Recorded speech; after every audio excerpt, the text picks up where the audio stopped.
It's Maxwell House Coffee Time, starring George Burns and Gracie Allen.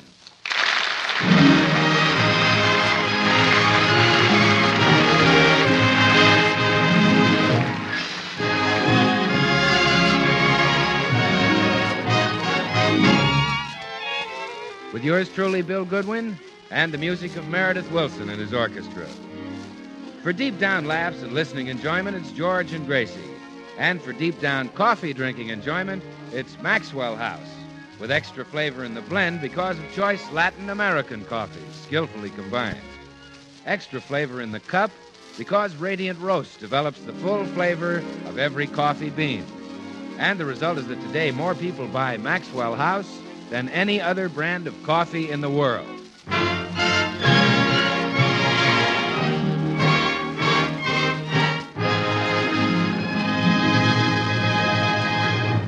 Tonight, we find Gracie and her friend Blanche Morton returning home from a Charles Boyer movie. Thanks for driving me home, Blanche. I'm sorry our husbands didn't go with us. Me, too. A little of that Boyer might have rubbed off on them. Oh, that romantic Frenchman. Yes. What a hunk of Lend-Lease. I'll say. I wonder what it'd be like to be married to Charles Boyer. I guess every woman in the country wonders that. Mm-hmm. What a shame he isn't Tommy Manville, so we could all find out. What a man. Of course, I wouldn't think of trading my George for Charles Boyer. And I'd never think of trading my Harry for him either. I'm much happier with George than I could ever be with Boyer. And I'm happier with Harry. Why, if you offered me Boyer, I'd say no. Me, too.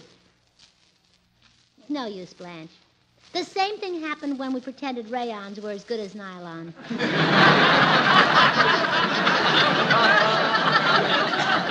Yeah, let's face it, Boyer is dynamite.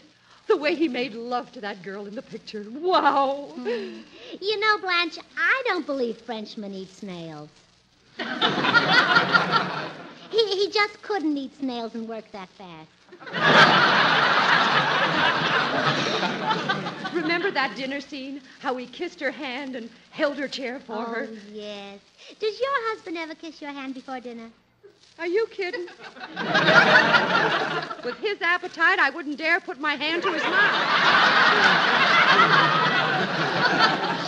I don't know. Why can't our husbands be like Boyer? Yeah. Why, even after he married the girl in the picture, he was so sweet and romantic. Oh, yes. He was always telling her how lovely she looked. Does Harry ever tell you how you look, Blanche? Yes, the rat. Remember that scene where his wife had been gone for a few hours and Charles Boyer was pacing the floor waiting for her return? Yes. She opened the door and said, "Darling, I'm back." And Boyer said, "Oh, my chérie, each minute has seemed like a year." And then he swept her into his arms and smothered her with burning kisses. Yeah, and that wonderful vein started throbbing in his temple. Don't you wish George had a vein like that? Oh, he's got the vein. What he needs is a refill. Well, enough of this high-voltage dreaming, Gracie. I've got to get home to my 10-watt husband. I'll call you tomorrow. Maybe we can go shopping. Good night. Good night, Blanche. Thanks again for driving me home. Now, maybe I've been unfair about George. Maybe he's pacing the floor right now, waiting for me. Maybe when I say, "Darling, I'm back," he'll say, "Each minute has seemed like a year." And then he'll grab me and smother me with burning kisses. "Darling, I'm back." Oh, have you been gone? George, I'm within easy reach of you. Good. Scratch my back, will you? Oh, George, just look at you sitting there in your undershirt and stocking feet. What's wrong with that? Charles Boyer would never let his wife see him in stocking feet. What does he do, sleep with the shoes on? Oh, what's the use? Why don't you go to the show now and then and learn to do things like men do in the movies? I do. Well, then see somebody besides Wallace Beery. I like Wally. Darn good actor. Oh, George, be a little attentive. At least greet me when I come home. You didn't even shake hands with me. Oh, I'm sorry. I didn't realize it meant so much to you. Put her there. Shake. Oh, George. Shake hands. Be romantic like Charles Boyer. Oh, I can't be like him. I'm strictly the Wally Berry type. Oh, no, you're not. I'm sure your kisses can be just as burning as Boyer's. Kiss me, Charles. Okay.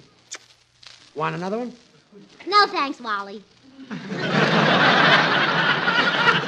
Yeah, well, it's past my bedtime. Let's turn in, Gracie. Oh, it would be awfully romantic if someone carried someone upstairs tonight.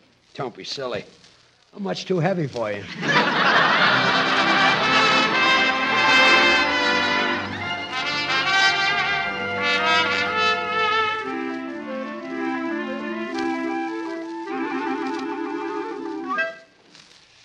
Good morning, Meredith. You're up early today. Well, I've been out visiting my friends, the birds, Gracie. Each morning we commune together. Oh, that's sweet. Can I fix you a nice poached egg for breakfast? Oh, no. Not after being out with the birds.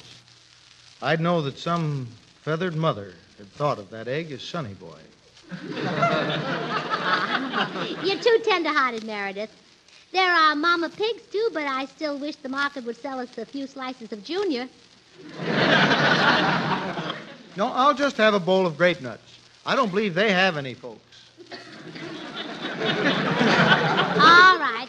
And while you're reading, I'll tell you the dream I had last night. Okay, and then I'll tell you mine. I had the wildest, craziest dream you ever heard of. What was yours? Well, I dreamed that George was Charles Boyer. What was yours? Well, never mind. It seems kind of sensible now. Oh, it was so wonderful. The George in my dream kissed my hand and made marvelous love to me and showered me with diamonds.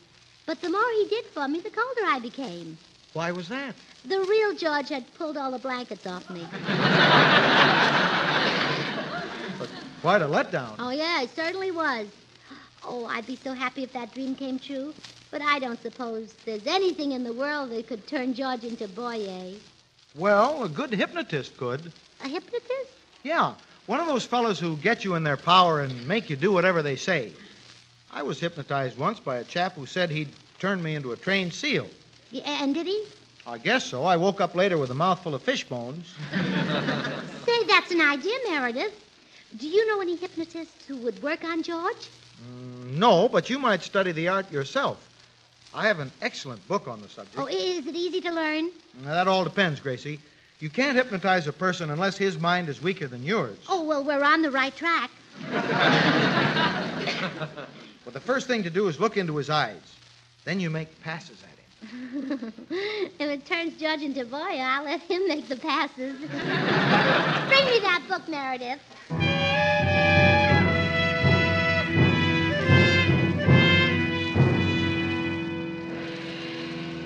Now, the subject is in your power and will do as you command. Oh, this book is sensational. Hi, Gracie. What goes on? Oh, hello, Bill. I'm learning how to be a hypnotist. I'm going to hypnotize George. Hypnotize George? Boy, that's something I could never do. Oh, it's simple, Bill. First, you look right in his face. Well, you see, I'm licked already. Besides, Gracie, why do you want to hypnotize a little man? Well, I want to turn him into Charles Boyer. Turn George into Boyer? Mm-hmm. Why don't you start with something easy, like turning Sinatra into Superman? Bill, you're being pretty unfair. No, I'm not, Gracie. Haven't you heard that you can't make a silk purse out of a sow's ear? Yeah, but George isn't a sow's ear. Well, it's even tougher with a horse's neck. Well,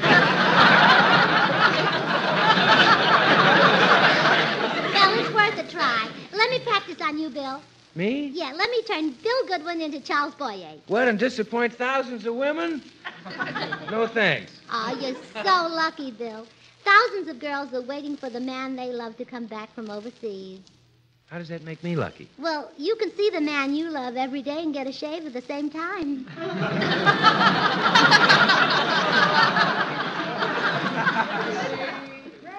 Oh, George is in the kitchen and wants his breakfast. This is my chance to try out the hypnotism on him. Good morning, dear. Good morning. Boy, am I hungry. How about a stack of wheat cakes? George, look me right in the eye. Huh? Look into my eyes, George. Look deep into my eyes. I've seen your eyes. I'd like to look at some wheat cakes. George, must you think of your stomach all the time? Pay attention to me and just let it hang there.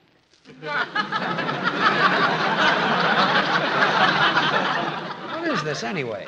George, look at me. You are Charles Boyer. Me? Don't be silly. I'm Ingrid Bergman. Get me something to eat. Not until you concentrate. Now, look into my eyes again. Okay, I'm looking. Now, make your brain a blank. Mine too, huh? You're Charles Boyer, and you want love. I'm George Burns, and I want wheat cakes. No,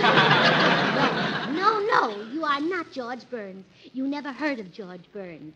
George Burns isn't even in this room. Only Charles Boyer is here. Okay, go fix Charlie some wheat cakes. Wheat cakes. Say something sweet to me. Maple syrup. Put it on the wheat cakes. What's the use? Well, Gracie, did you cast your spell on the little man? Oh, no, Bill. He just wouldn't go into a trance. Well, are you sure? With George, it's kind of hard to tell. No, I'm afraid it didn't work, Bill. I guess I need some more practice. But who could I practice on? Well, if you're in the mood for experimentation, Gracie, look out the window. See who's coming up the walk? Yeah, oh, wonderful. A perfect subject. Oh, I can't wait to try it on. Excuse me, Bill. Good morning, Mrs. Burns. Don't move. Just look into my eyes. Deep into my eyes. Yes. You are Charles Boyer. Oh, so many women make that mistake. I'm not, though. I'm the postman. Well, I didn't mean it. Oh, it's perfectly understandable. Mr. Boyer and I possess the same fire and dash, the same irresistible sex appeal. And his deep throbbing voice is so similar to my own. Oh, no. You missed the point, Mr. Postman. I was trying to hypnotize you. Oh, I see. Can you really hypnotize people? Well, I think so. Could you hypnotize my wife? Oh, yes, I'd just put her into a deep sleep. Are you sure she'd wake up again? Oh, of course. Oh, well, nothing is perfect. Mr. Postman, you're just afraid of your wife.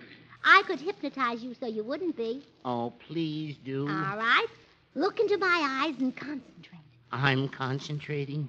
Now, picture a jungle. A lion is pacing up and down. A brave, fearless lion. That lion is you. Gee. You're the king of the beasts, the lord of the jungle. Gosh. You fear nothing and no one. Wow. No one dares cross you because you can destroy them with one snap of your mighty jaws.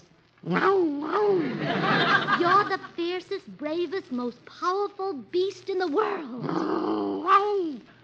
Now you're going home and throw your wife out of the house. Right up to there, you nearly had me. Goodbye, Mrs. Burns.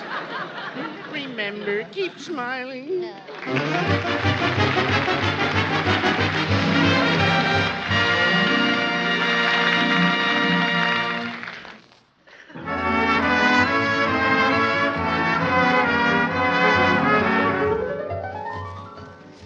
And now Meredith Wilson's chiffon swing, The Banks of the Wabash.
Say, Meredith, that tune you're playing really goes way back, doesn't it?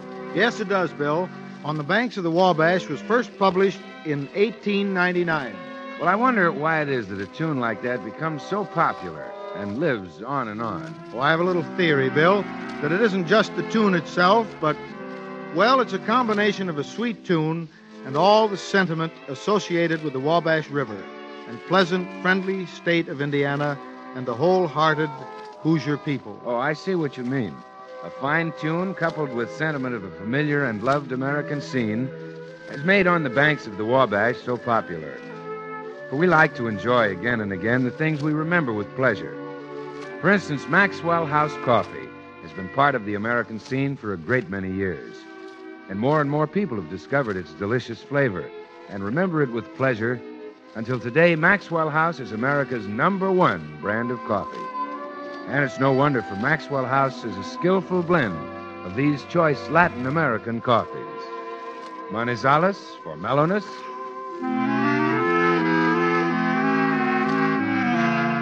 Medellins for richness.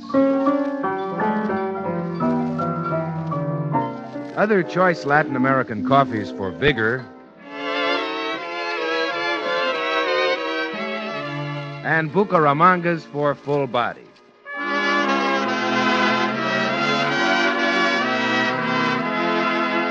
And the result is a blend so flavorful, so satisfying, that more people just naturally buy Maxwell House than any other brand of coffee in the world. It's so good to the last drop.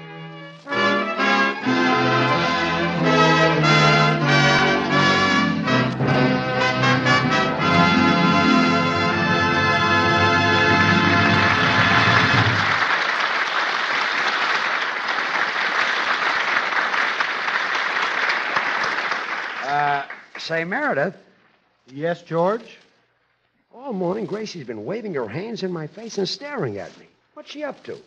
Well, I know what it is, George, but gosh, I can't tell you. It's a secret. Oh, come on, Meredith. Let me in on it. No, I'm sorry, George, but I gave Gracie my promise. And when a fellow's been a Boy Scout, he doesn't break his promises. But you might tell the secret to another Boy Scout, huh, Meredith? Were you a Boy Scout, George? Wish I had a nickel for every old lady who helped me across the street. Well, that doesn't sound much like a Boy Scout. I better test you. How do you start a fire? With a match. Boy, you belong to a smart troop.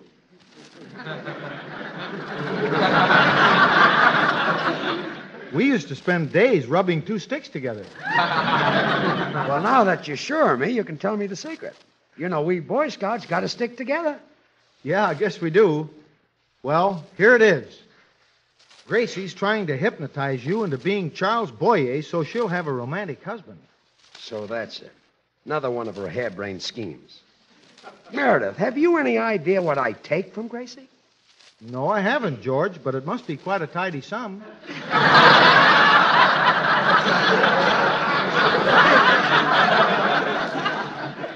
I'm going to teach her a lesson she'll never forget. I'll let her think she's hypnotized me. I'll be Boyer until she's sick of it. Not a word of this to Gracie, Meredith. No. This is a secret between Boy Scouts. And I don't suppose Gracie was ever a Boy Scout. No. They wouldn't let her in because she couldn't tie the knots. Yes. Well, here's where I get myself hypnotized. What are you reading, Gracie? Oh, a book. I just finished the last chapter. Good. Look me in the eye, George. Okay. Come closer. Much closer. All right. That's it. You are getting sleepy. Your lids are very heavy. You're growing drowsy. You want to sleep. Sleep. Sleep. Gracie, snap out of it. Wake up. Yo!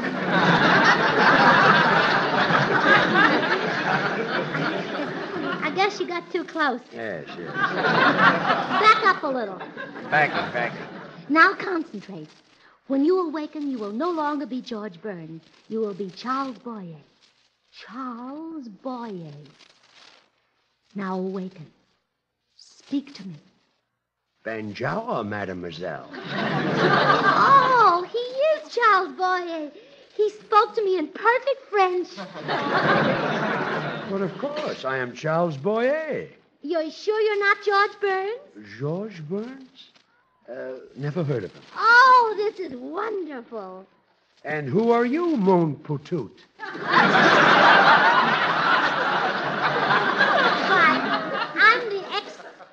George Burns. Ah, you are so beautiful, so divine, so c'est la guerre. Why, Charles. I am mad for you. Come, let me smother you with burning kisses. Oh, if this gets around, hypnotism is going to replace gin rummy. Well, come on, kiss me. Yes. I kiss the hand. More. I kiss the other hand. More. I kiss the first hand again. Wouldn't you like a little change of scenery? Kiss me on the lips. Oui, oui. There. Kiss me again. There. That's funny. We got rid of George Burns, but we can't seem to shake off Wallace Beery. Ah, mon petit, I am full of the toujours for you. I will do anything to make you happy. Oh, would you buy me a new hat? Only one? I will buy you 20. 100 hats. Oh, and a fur coat, maybe mink? A dozen fur coats, whatever you like. Mink, skunk, monk. Nothing is too good. Oh, well, I'll need some money. Then I will give you money. Will $5,000 be enough? $5,000? Too small, eh? So I will make it 10,000. Here, I'll write you a check. Your check, mademoiselle. Oh, you're sweet. You're the most generous. Oh, wait a minute. You signed it Charles Boyer. But of course, that is my moniker. Or, as you say in America, me name.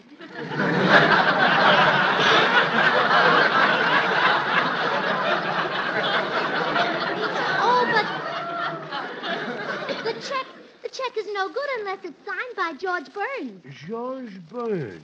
Never heard of him. But this check... I love you. I kiss the hand. This check... I kiss the other hand. Oh, stop. What is wrong, mon petit? Stop calling me that. I'm not a patoot and I'm not young. Come in. Hello, Gracie. Would you like to go shopping with me? Well... Ah, another woman. I make the love to her. What's with your husband? Well, I hypnotized him, Blanche. He thinks he's Charles Boyer. And Boyer makes love to all the women. Come to my arms, mon latest patoot. Hey,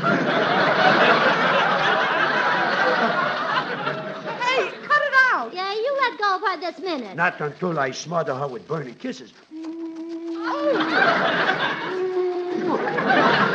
That's enough.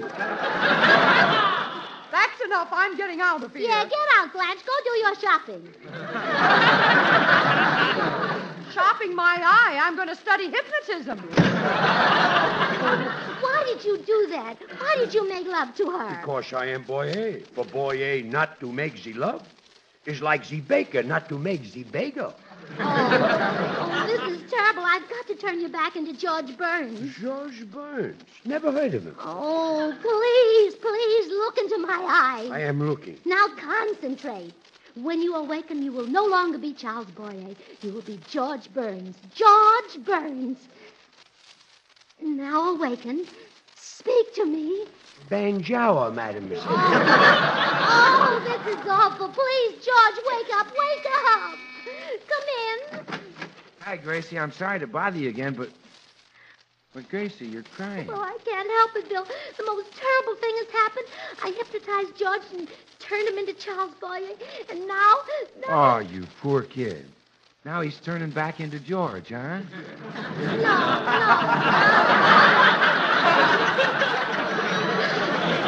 He's not turning back into George. He's become a Frankenstein.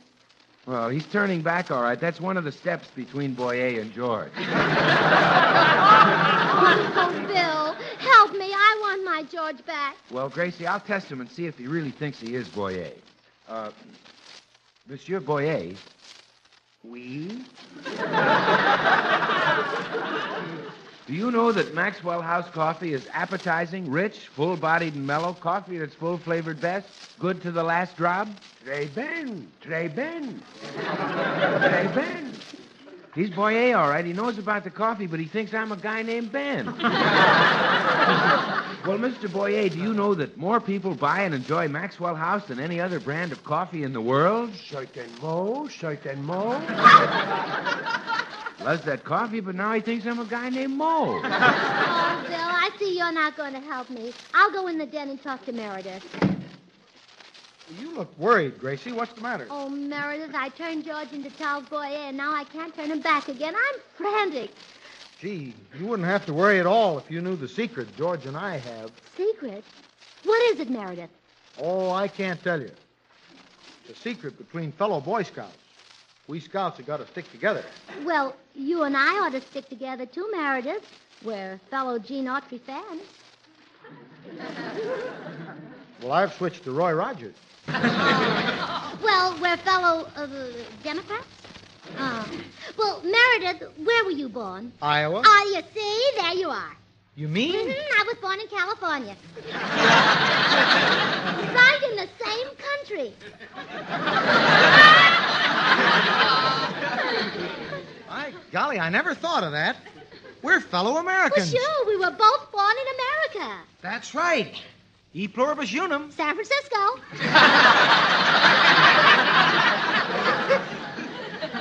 Okay, Gracie, I'll tell you the secret.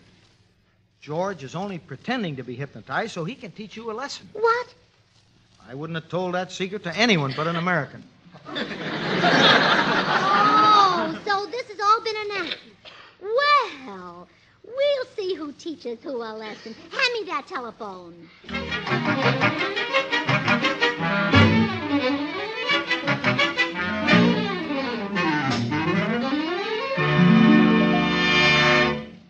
Do you still love me, Charles? I worship you. I adore you.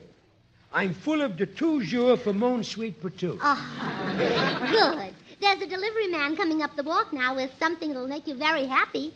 What is this you say? You'll see. Packages for you, lady. Oh, thank you. Just put them there. Okay, fellas, drop them right here. What's in la packages? Oh, well, this one is a coat from Magnum's, and this one is dresses from Howard Greer, and this one is hats from John Fredericks, and this one is shoes from Saks. Hey, wait a minute. And they won't cost my darling Charles a penny. I charged them all to that fellow you never heard of, George Burns.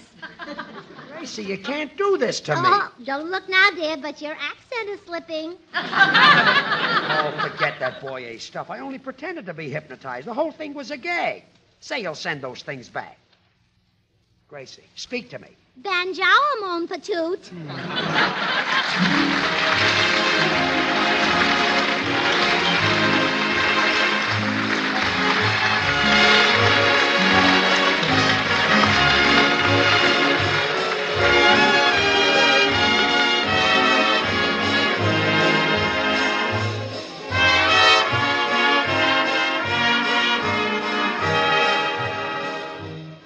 Join us again next week when we'll all be back. George Burns, Gracie Allen, Meredith Wilson and his orchestra, and yours truly, Bill Goodwin. Until next Thursday, then, good night and good luck from the makers of Maxwell House, America's #1 brand of coffee, always good to the last drop. Good night, everybody.